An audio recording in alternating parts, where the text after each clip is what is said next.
Saya terakhir kali ketemu IJ itu di pagi hari Kamis tanggal 30 Januari. Dia cium saya. Dan dia bilang, "Mama, I go to school now ya. I love you." Dan saya bilang, "Iya, IJ. You be good, Mama love you." Dan saya terus terang saya waktu itu waktu saya dengar berita itu, saya pikir saya bakal mati di tempat. Motivasi saya cuma bahwa saya nggak boleh mati sebelum saya menemukan IJ. Bukan hanya kami berlima ini, kalau memang nanti akan membuat laporan pasal 330, kami mengajak semua ibu-ibu yang lain, kalau memang ingin melaporkan, sekarang sudah bisa. Ayo kita sama-sama. Jadi mungkin ayo manfaatkan gitu kan, mumpung MK ini sudah memberikan kepastian gitu kan. Pak Kapolri, Pak Jenderal Sigit, Pak, saya mohon, tolong Pak, bantu saya, bantu temukan anak saya Pak. Sudah hampir 5 tahun, apapun yang Bapak suruh saya lakukan, supaya saya bisa menemukan IJ, atau tim Bapak, tolong Pak temukan anak saya. Bapak Presiden yang akan datang, Bapak, saya mohon sekali, banyak banget ibu-ibu yang mengalami hal seperti ini Pak, dipisahkan dari anak.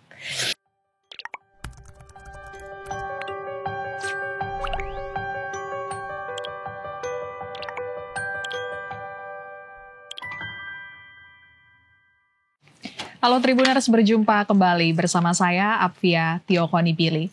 Ya Tribuners, saat ini Mahkamah Konstitusi atau MK mengeluarkan ketetapan baru terkait dengan hak asuh anak. MK menegaskan bahwa orang tua kandung, ayah kandung ataupun ibu kandung yang mengambil anak secara paksa tanpa hak atau izin, terlebih dilakukan dengan disertai paksaan atau ancaman, dapat dipidanakan.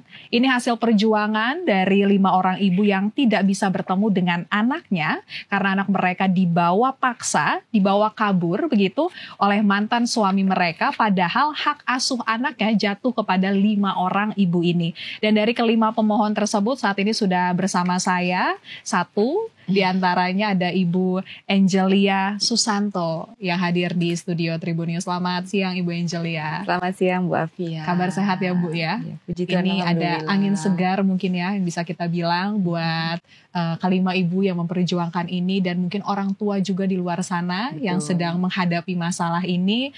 Mungkin di awal bagaimana Bu tanggapannya terkait dengan penekanan dari MK? Walaupun ya Bu ya, kalau kita runut sebenarnya permohonan yang diajukan oleh Bu Angelia dan teman-teman ini sebenarnya ditolak secara keseluruhan oleh MK. Cuman ada penegasan dari MK terkait frasa yang diminta oleh dari 5 orang ibu ini, sehingga buat ayah kandung dan ibu kandung yang mengambil anak secara paksa ini bisa dipidanakan. Seperti apa Bu? Betul. Jadi kita happy dengan keputusan saya. Teman-teman tentunya pas kita mendengar MK menolak, kita kayak kecewa gitu kan.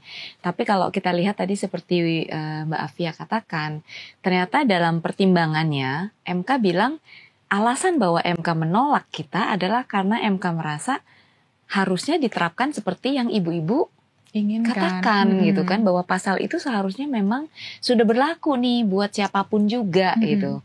Karena kita kan mintanya ini pasalnya tidak jelas. Kita merasa pasal ini harusnya berlaku buat siapapun, kata barang siapa itu. Tetapi kalau kita ke lembaga negara, dibilang tidak berlaku buat orang tua kandung. Kan? Dan kita minta makanya MK menegaskan dong. MK bilang, lah nggak usah ditegaskan lagi, memang seharusnya sudah seperti itu gitu kan. Jadi menurut saya dengan MK menegaskan banget di pertimbangannya gitu bahwa iya, ayah dan ibu kandung juga bisa dibilang sebagai penculik loh gitu kan. Buat kami sih itu sangat-sangat membantu gitu ya. Cuma memang dari kami, oh berarti kalau MK bilang kalau masalahnya bukan di pasal, masalahnya di implementasi, pelaksanaan di lapangan. Dan ini yang kami juga jadi gimana nih caranya melakukan implementasi ini gitu kan. Nah kemudian kemarin juga kami terima kasih banget sama Pak Hakim Guntur Hamzah. Karena beliau satu-satunya yang punya dissenting opinion. Beliau bilang bahwa harusnya permohonan ibu-ibu ini diterima sebagian gitu kan, dikabulkan sebagian dan diperjelas gitu. Jadi buat kami keduanya baik kepada MK maupun kepada Pak Guntur Hamzah sih kami berterima kasih karena sudah menegaskan bahwa ya memang sesuai undang-undang peraturan harus dilaksanakan gitu. Oke, baik Bu Angel. Dan kita juga mau tahu kali ya Bu ya, kenapa pasal ini yang minta untuk MK kaji kembali dengan ada frasa barang siapa yang minta untuk penegasan dari MK, karena apakah laporannya ini kan berarti berkaitan dengan laporan ke pihak hukum, ke kepolisian gitu yang kurang sautin atau seperti apa Bu Angel? Ya, kami akhirnya memutuskan ke MK karena memang mentok banget. Segala cara kami coba gitu ya, dan terutama saat kami mencoba dengan pasal 330 karena kami pemegang hak asuh gitu kan, yang anaknya diambil paksa dengan cara penculikan, dengan cara tipu daya, dengan segala macam itu. Saat kami mau mencoba melaporkan itu, bahkan pengacara kami bilang ini akan sulit sekali. Jadi dari segi penasihat hukum, dari segi polisi gitu ya, dari segi lembaga negara yang lain, dari juga kementerian-kementerian yang kami konsul, itu bilang, wah kalau itu ayah kandung nggak bisa dibilang penculik dong. Gitu kan, kalau itu ayah kandung ya pasal itu nggak berlaku gitu kan. Jadi pasal apa nih yang bisa kita pakai gitu. Dan akhirnya dalam kasus saya dan kasus 5 teman-teman, ini kita berlima, akhirnya lari-lari ke pasal-pasal yang lain. Kami mencoba mencari pasal-pasal pidana yang lain gitu, supaya kami bisa mengajukan, supaya mau dicari anak kami itu gitu kan, mau ditindaklanjuti gitu. Dan ya udah main ke pasal 7677 lah, ada yang main ke pasal saya di 328 which is penculikan umum yang bahkan lebih jauh sebenarnya ya, dan banyak lagi. Jadi akhirnya kami bilang toh pasalnya udah ada sebenarnya. Jadi dibilang kekosongan hukum enggak juga sih. Tidak kosong kok hukumnya gitu, pasalnya ada gitu kan, cuma tidak jelas nih, ambigu banget, multitafsir. Dan kami mungkin harus minta bantuan dari lembaga tertinggi hukum negara untuk menegaskan gitu. Ya itulah akhirnya kami lari ke MK karena yang lainnya kami udah putus asa ya. Oke, gitu. Bu, tapi kalau misalnya mungkin kita bicara tentang Bu Angel secara terpisah dengan anaknya, ini sudah berapa tahun Bu Ibu berjuang sampai tahun ini akhirnya ada keputusan MK yang memberikan sedikit harapan buat Bu Angel dan teman-teman lainnya? Kalau saya sudah hampir 5 tahun. Dari Januari 2020. 2020 di saat lagi COVID, Ibu juga ada 2 problem yang Ibu hadapi. Itulah dia. Jadi pas anak saya hilang Januari 2020 kan Pak Jokowi mengumumkan kita COVID itu Maret. Dan saya langsung tidak bisa bergerak gitu ya, karena semuanya ya sulit sekali. Gitu. Ya. Oke. Ini awalnya seperti apa Bu? Sorry, nama anaknya Bu? Anak saya namanya Enrico Johannes Susanto Karluen. IJ. IJ panggilannya Bu ya. Berarti sekarang dia usianya sudah kalau masih bareng-bareng 2000. IJ berarti sekarang sudah 11 tahun, 11 tahun harusnya. Ya, 5 kali ulang tahun yang IJ tidak sama saya. Proses perceraian akhirnya seperti apa Bu yang akhirnya membuat ini cerai dan akhirnya semua ini terjadi? Mungkin bisa dibagikan ceritanya Bu Angel. Ya sebenarnya bermacam ragam, memang multifaktorial. Simpelnya dia itu KDRT. Jadi KDRT-nya itu kronis sebenarnya sudah sejak awal. Cuma saya waktu itu tidak sadar. Jadi KDRT-nya awalnya itu cuma psikis. Dan karena kita berbeda umur jauh sekali 8 tahun gitu. Jadi dia tuh seperti kayak guru saya gitu, mentor lebih tua gitu kan ya. Seperti kakak yang lebih besar gitu kan. Dan saya percaya sekali sama dia. Dan dia waktu kita ketemu posisinya tuh sudah jauh lebih bagus di pekerjaan. Saya cuma mahasiswa waktu ketemu gitu. Jadi saya nurut banget deh gitu. Saya merasa bahwa ini udah orang paling baik yang bisa membimbing dan sebagainya gitu. Apalagi yang dicari gitu. Sudah kerja pula, sudah mapan. Tapi ternyata dengan KDRT psikis itu berlanjut, dan saya nggak sadar bahwa itu KDRT psikis karena tadi bodohnya saya merasa itu bentuk kasih sayang gitu ya. Gitu. Saya merasa kalau dia melarang, kalau dia bilang bahwa kamu tuh cuma anak kecil, kamu tuh nggak tahu apa-apa, saya merasa bahwa itu bentuk perhatian bodohnya gitu. Tapi makin lama itu mulai jadi fisik, memukul gitu ya, maki-maki. Itu maki-maki sih udah sering lah gitu ya, memukul hancurin barang gitu kan, banting HP, bahkan bentak-bentak orang tua saya gitu ya. Dan parahnya setelah IJ lahir itu tidak berhenti gitu. Dia tidak mau kerja, itu juga faktor. Jadi selama 10 tahun terakhir itu dia tidak mau kerja judulnya gitu. Kemudian setelah IJ lahir nggak berhenti juga gitu. Dan bahkan ada kejadian yang membuat saya memutuskan saya harus bawa IJ, menyelamatkan IJ. Itu saya lagi menyusui IJ gitu ya, dan dia marah soal hal kecil dan dia mukulin saya. Dengan IJ masih saya susuin. Dan saya pikir orang ini kok nggak, saya lagi nyusuin anaknya loh ya gitu. Kok nggak mikir ya nanti anaknya kenapa-napa ya gimana gitu. Itu yang buat saya akhirnya pikir bahwa oh ya saya harus bawa anak saya pergi. Kalau nggak lama-lama saya mati atau anak saya bisa kenapa-napa gitu kan. Saya punya tanggung jawab terhadap anak saya gitu. Itu yang membuat saya memutuskan, oke, saya harus cerai. Gitu. Oke, setelah itu perceraian apakah berjalan mulus atau pria itu menolak juga, Bu? Wah, itu memang drama banget. Saya cerai itu 6 tahun. Wow. Karena setiap step itu, setiap langkah itu dia menghalangi. Dia menghalangi. Walaupun dia minta harta gono gini sama saya lah ya, karena dia kan nggak kerja. Nah itu, jadi sudah diberikan harta gono gini pun dia masih menghalangi juga. Jadi makanya perceraiannya tuh panjang sekali prosesnya. Dan setiap saat itu saya diintimidasi. Jadi dia bahkan menggaji orang untuk ngikutin saya gitu, detektif untuk melihat kalau saya membuat kesalahan gitu. Dan saya baru tahu itu belakangan saat di persidangan dibilang gitu.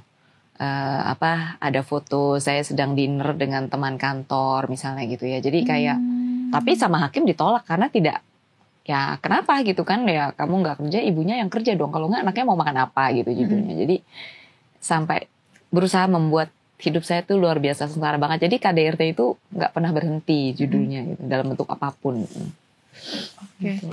Sampai akhirnya keputusan perceraian sudah sampai tahap mana, Bu? Karena naik terus kan? Iya.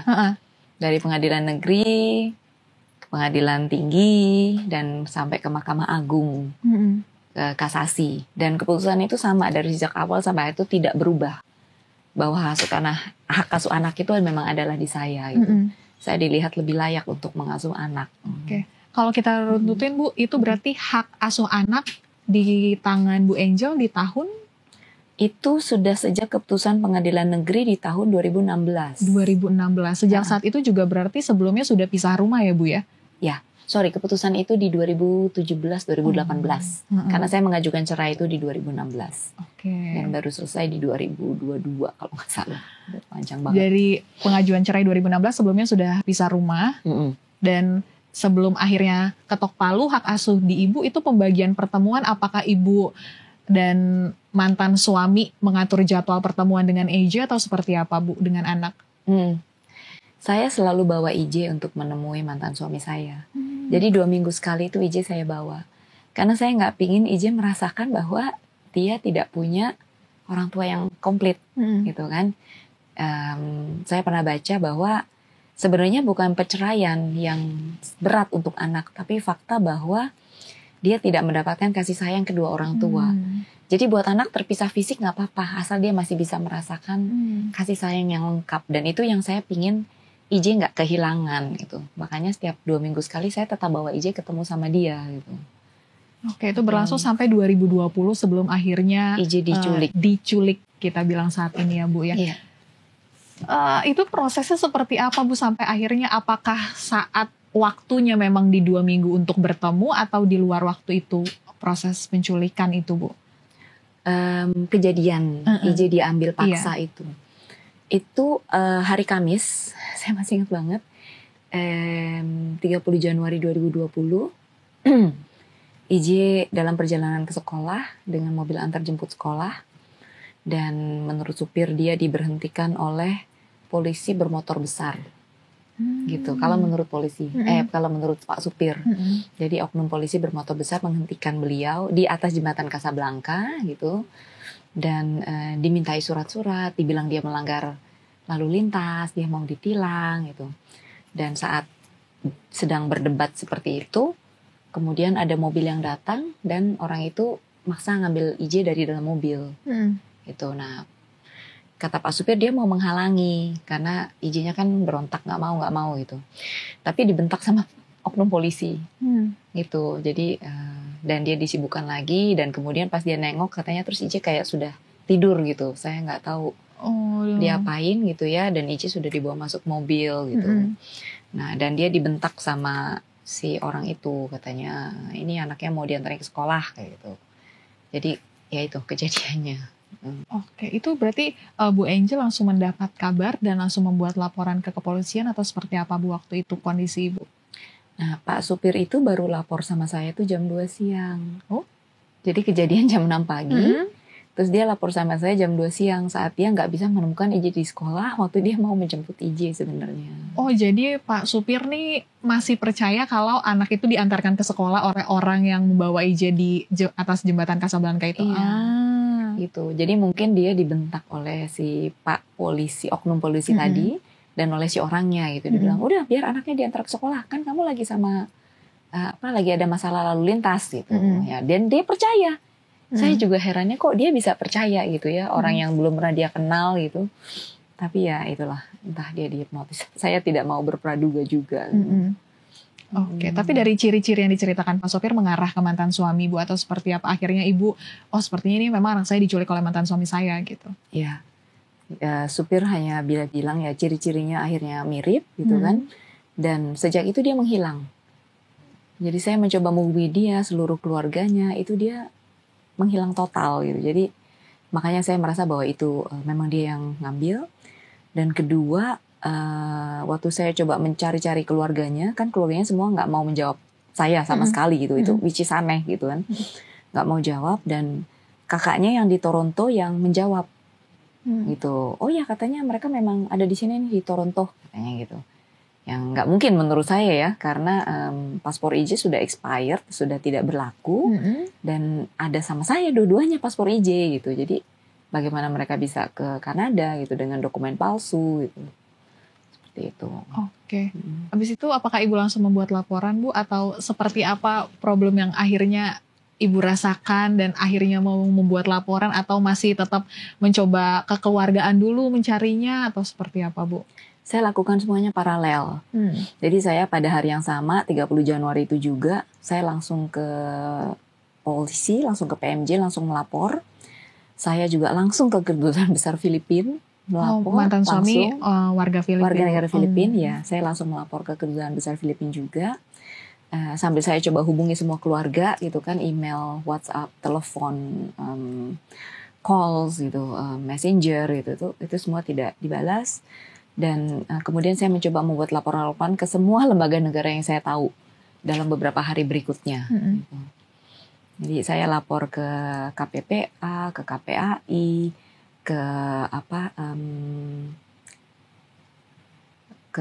saya akhirnya Komnas Anak saya lapor juga, Komnas Perempuan, dan belakangan ke LPAI dengan Kak Seto juga, dengan Kemkumham, kemudian ke Kemlu dan Kemdagri itu juga sempat lapor. Gitu. Oke, walaupun akhirnya tadi ya Bu ya, dari yang dilaporkan pasalnya berubah gitu, tidak sesuai dengan yang Bu Angel inginkan. Oke. Yeah. Saat itu Bu, ini udah 5 tahun, bagaimana akhirnya Ibu berani untuk membuat sesuatu yang besar, untuk berani keluar ini ke publik, ini MK sangat besar gitu Bu ya, tahtanya tertinggi gitu di dalam hukum. Ini seperti apa Bu akhirnya? Ya. Saya kebetulan dengan teman-teman dan dengan 5 orang ini kami saling menguatkan, dan kami tahu ada teman-teman lain juga yang mengalami hal yang sama, dan banyak sekali di luar sana yang juga mengalami hal yang sama. Dan kami semua itu memang terbentur pada masalah tindak lanjut pelaporan. Kami cuma disuruh lapor sana, lapor sini, lapor sana. Kami lapor ke semuanya kok gitu kan. Udah lapor tapi terus apa gitu kan, nggak jelas. Dan bahkan saya tadi lupa menyebutkan, dengan teman-teman ini kami jadi punya keberanian, ayo kita harus bareng-bareng gitu kan. Bukan cuma kita yang mengalami. Ini kebetulan kami yang cukup berpendidikan, kami cukup mengerti, kami berani bisa lapor ke sana sini gitu kan, bikin surat dan sebagainya, bahkan datang. Bagaimana dengan ibu-ibu yang nggak berani, yang nggak bisa? ibu yang di kampung gitu kan, yang nggak tahu harus ngapain. Nah, jadi kami mencoba awal dengan ke lembaga-lembaga gitu kan, terus disarankan, oh coba deh mungkin ke DPR, dan kami jalanin. Kami bahkan sudah ke DPR. Kami sudah ke DPR Komisi 8, kami sudah ke DPR Komisi 3, bertemu dengan timnya Ibu Rieke Diah Pitaloka, dan saat itu ketemu dengan Pak Sahroni langsung gitu kan. Dan tentunya di luar kami juga mencoba mencari ketemu dengan Bu Bintang gitu kan, dan para deputinya Ibu di KPPA gitu kan, semua kami sudah coba temui gitu. Saya bahkan sempat ketemu dengan Pak Jokowi waktu itu, saya kejar beliau ke Istana Bogor, kemudian saya masih ingat itu Idul Adha tahun 2023. Dan akhirnya kami bilang, wah ini agak sulit karena banyak sekali pendapat yang simpang siur. Ini kekosongan hukum gitu kan, ini apa gitu, ini harus ada guidance, harus ada satgas, harus ada SEMA, harus ada PEM dan sebagainya. Akhirnya salah satu dari kami yang kebetulan juga mengambil kuliah hukum bilang, kalau masalahnya pasal 330, dan kami konsultasi dengan beberapa ahli hukum, kalau masalahnya di pasal, ayo kita coba yuk ke lembaga paling tinggi negara dalam hal konstitusi, yaitu Mahkamah Konstitusi gitu. Dan ya udah kami bilang oke, we have nothing to lose gitu ya, kita anyway kita semua sudah terpuruk gitu kan, apapun kita akan lakukan, kita akan coba. Ya udah kita ayo coba ke Mahkamah Konstitusi gitu. Saya nggak pernah terbayang, saya cuma, dan kami semua emak-emak ini gitu ya, yang cuma ya ampun, kita tadinya kalau di jalan ya ampun disetopin polisi aja kita udah deg-degan gitu kan judulnya ya. Tapi akhirnya kami berani ke DPR gitu kan, kami berani ke Mahkamah Konstitusi gitu. Ya, karena kami merasa memang harus ada sesuatu yang dilakukan. Ya, kalau bukan korban yang melakukan, siapa lagi gitu. Akhirnya memang harus kami yang maju. Oke. Itu artinya Ibu mencari sendiri, nge-reach sendiri, oh ada teman-teman lain, atau tiba-tiba Ibu membagikan cerita Ibu ke seseorang, terus mungkin ada yang datang menghampiri dengan kisah yang sama, atau seperti apa Bu? Saya waktu itu kebetulan, karena saya sejak IJ hilang, saya jadi nggak tahu malu. Semua orang yang bisa saya mintain tolong gitu. Jadi siapa aja gitu ya. Saya kebetulan ketemu di tahun 2023 itu dengan Pak Tung, Desa Muaringin. Karena di satu acara, dan saya ngobrol sama Pak, tolong dong gitu, ini gimana nih dengan network Bapak, bisa nggak gitu, ada siapa yang saya bisa minta tolong.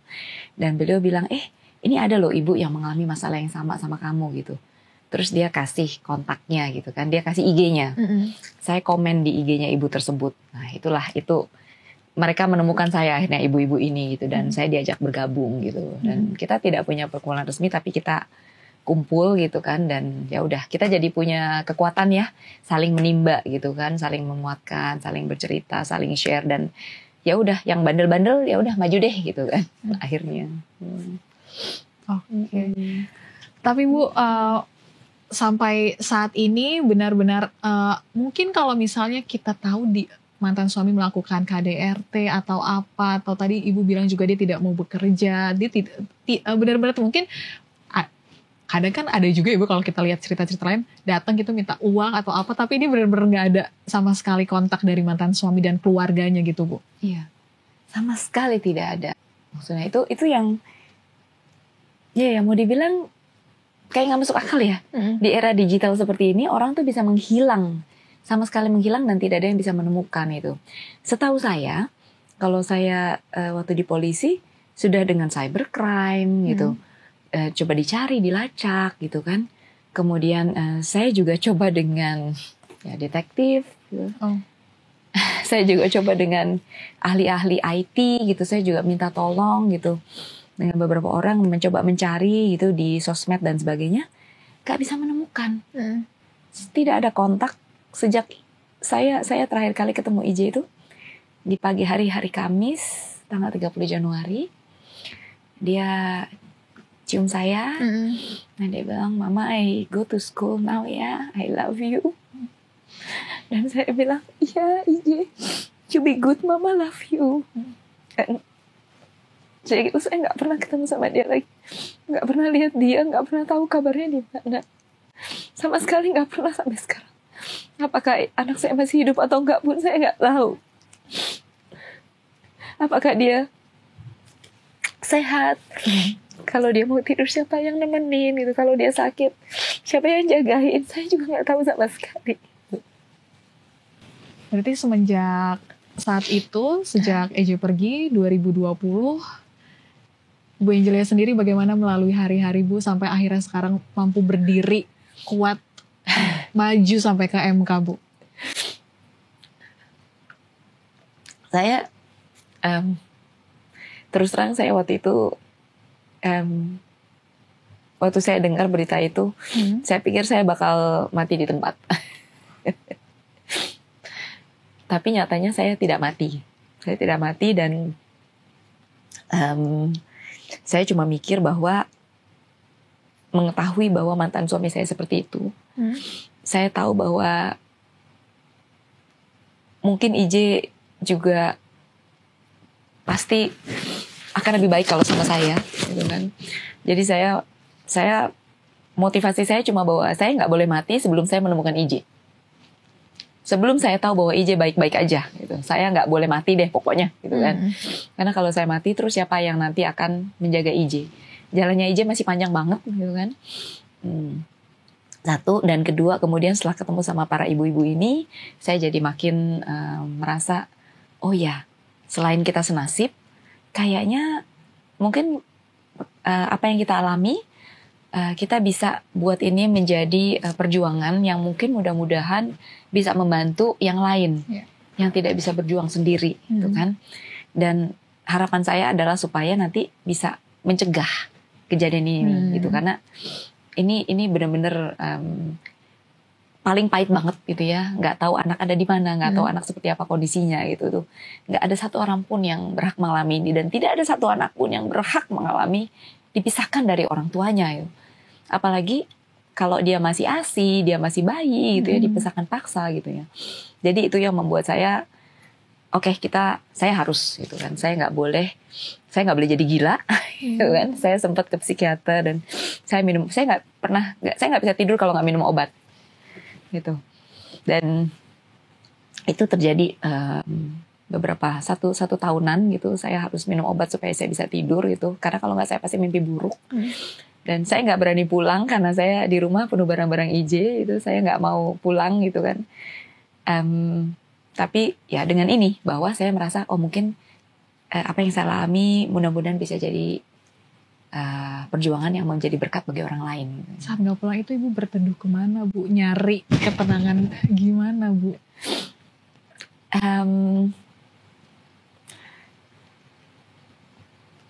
Ya mungkin memang klise ya. Pada akhirnya ya memang cuma bisa nangis sama Tuhan. Cuma itu yang dimana kita bisa nangis, dia tidak menghakimi, gitu kan. Karena kalau saya sering ngalamin juga rasa bersalah itu ya, bahwa saya kok nggak bisa melindungi IJ, gitu kan. Kalau saya mikir malah saya menyalahkan diri sendiri, gitu akhirnya itu. Dan akhirnya saya cuma balik lagi bahwa Tuhan pasti punya maksud, gitu kan. Tuhan pasti punya tujuan. Saya harus bisa membuat ini menjadi berguna bagi orang lain, gitu kan. Dan akhirnya saya sekarang berusaha sejak itu, gitu, karena saya ingat IJ itu suka sekali sama kalau ada anak-anak di pinggir jalan, gitu, atau dia tuh selalu bilang, Mama beli dong tisunya, gitu, Mama kasih dong, gitu, Mama boleh nggak anak itu Mama sekolahin aja deh, sweet gitu ya. IJ, Anaknya baik banget, gitu. Jadi saya sekarang sejak itu saya setiap kali melihat anak, gitu kan, saya berusaha membantu, atau saya jadi donor untuk aferesis, donor trombosis di Darmais. Jadi untuk anak-anak di sana kan banyak sekali anak-anak yang butuh leukemia. Setiap kali anak kemoterapi itu pasti trombositnya turun, gitu. Jadi saya jadi donor di sana, gitu. Saya berusaha beberapa tahun pertama setiap kali IJ ulang tahun saya bawa kue ke panti asuhan, ya. Jadi saya berusaha mencurahkan sama anak-anak, gitu ya. Mudah-mudahan itu bisa mengurangi, gitu. Jadi itu membuat saya cukup merasa berguna, gitu, setidaknya, gitu. 5 kali ulang tahun IJ nggak bareng-bareng. 5 kali ulang tahun IJ, ya udah nggak bisa sama IJ, sama anak-anak lain aja dulu, gitu kan. Sambil mereka mendoakan mudah-mudahan nanti pas IJ kembali, saya bawa IJ benar ketemu sama anak-anak ini yang mendoakan dia, gitu.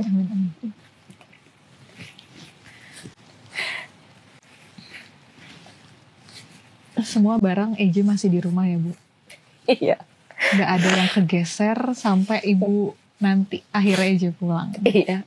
Sepedanya EJ juga udah karatan. Akhirnya bannya udah kempes gitu kan, udah rusak. Saya biarkan dulu gitu. Biar nanti EJ bisa lihat kalau EJ masih pulang. EJ pulang gitu, EJ bisa dia tahu bahwa dia tidak pernah tergantikan. Oke. Baik Bu, dan dengan perjuangan Ibu, ini ada secerca harapan buat Bu Angel, buat keempat orang Ibu lainnya, dan teman-teman orang tua lainnya Bu ya. Karena mungkin apakah ada juga Bu, ayah yang juga sedang memperjuangkan ini, maksudnya anaknya, sang ayah yang mendapatkan hak asuh, kemudian anaknya diambil paksa dari ayahnya, dan sekarang mungkin diculik gitu sama ibu kandungnya, apakah ada juga Bu, atau kebanyakan memang ibu-ibu yang mengalami? Kalau dari yang kita data, kebetulan memang 95% ibu-ibu yang mengalami. Karena polanya sama, biasanya pelaku itu adalah pelaku KDRT. Gitu. Jadi masih meneruskan setelah ini anaknya diambil untuk menyiksa ibunya, biasanya seperti itu. Nah, tapi memang ada di grup kita ada satu bapak. Dan setahu saya ada juga beberapa bapak lain di luar gitu yang mengalami anaknya diambil oleh istrinya. Ya, tapi kalau bapak mungkin saya nggak tahu apakah bapak-bapak mungkin lebih kuat gitu. Jadi yang di grup kita bilang ya udah. Kebetulan ini menurut saya ayah yang baik gitu ya, ayah yang sangat baik gitu. Ya sudah, dia tidak dapat hak asuh. Jadi hak asuhnya sama istri gitu. Jadi ya udah biar aja sama istri, anak sama ibunya. Tapi dia masih bisa ketemu, walaupun memang agak di limit ya. Kesedihannya tidak bisa bawa anak pulang gitu kan. Tapi masih bisa ketemu juga, walaupun tidak sesering dan setiap saat yang diinginkan gitu, masih bisa. Untuk yang lainnya, saya tidak tahu yang di luar sana, mungkin ada yang juga memutuskan. Karena ini pilihan. Pilihan apakah mau berjuang yang akan banyak sekali makan tenaga, air mata gitu kan. Atau mungkin mereka ngerasa ya udah, biarin anaknya senengnya gitu. Saya pasrah gitu kan ya, saya menunggu saja sampai nanti anak saya besar gitu kan. Itu adalah ya pilihan masing-masing gitu, yang semuanya benar menurut saya. Fokus kami hanya bahwa dengan ini anak tidak boleh dipisahkan dari orang tua. Orang tua boleh berpisah, anak jangan dipisahkan. Dan anak harus punya kedua orang tua. Satu aja nggak cukup. Anak tidak bisa hanya tumbuh dengan satu orang tua. Tidak seimbang. Oke, dan Bu Angel, ini setelah dengan adanya pertimbangan dari MK, penekanan dari MK juga, frasa yang Ibu mohonkan untuk dirubah tapi memang tidak bisa dirubah, tapi ada penekanan lain yang memberikan harapan. Apakah Ibu akan membuat laporan baru dengan menggunakan pasal 330 atau seperti apa pertimbangannya Bu Angel? Kami sedang berdiskusi dengan penasihat hukum kami. Bagaimana, dan kami ingin bukan hanya kami berlima ini, kalau memang nanti akan membuat laporan pasal 330, kami mengajak semua ibu-ibu yang lain, kalau memang ingin melaporkan, sekarang sudah bisa. Ayo kita sama-sama. Jadi mungkin ayo manfaatkan gitu kan, mumpung MK ini sudah memberikan kepastian gitu kan. Mari kita sama-sama mungkin melaporkan gitu kan, kalau memang ibu-ibu merasa lagi-lagi ini adalah pilihan yang mau dilakukan. Saya berharap begitu dilaporkan, pihak sana kan jadi ya udah kalau gitu selesai aja gitu kan. Jadi bisa mediasinya berjalan lebih mudah gitu kan. Ya udah, kalau udah dilaporkan kan mungkin pihak sana juga jadi agak takut gitu ya. Ya udah, jadi boleh ketemu. Jadi masalahnya sudah biasa. Mudah-mudahan seperti itu. Tapi sekarang jadi ada jalan gitu, dan kami juga berharap dengan ini polisi jadi punya landasan hukum. Polisi bisa bergerak.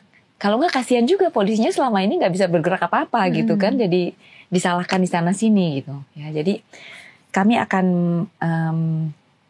melakukan dan tadi kami mengajak ibu-ibu supaya kita bisa bareng-bareng. Bapak-bapak juga ya silahkan gitu, kedua orang tua. Ya. Oke, berarti dari Bu Angel juga masih menunggu dengan laporan-laporan yang sebelumnya berjalan ya Bu ya. Kalau saat ini status seperti apa Bu laporan dari Ibu? Apakah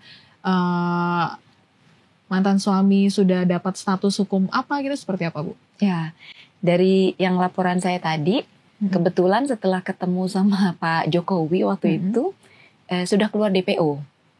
Jadi untuk setahun yang lalu suami. untuk mantan suami. Tapi perkara 7677. Dan karena kebetulan kasus saya memang agak rumit, izin dibawanya ke luar negeri gitu ya. Jadi memang harus butuh bantuan negara. Saya berharap sekali dengan ini kami bisa mengajukan red notice gitu. Jadi step untuk jadi memang tersangka dan DPO itu kan syarat untuk bisa mengajukan red notice ke Interpol.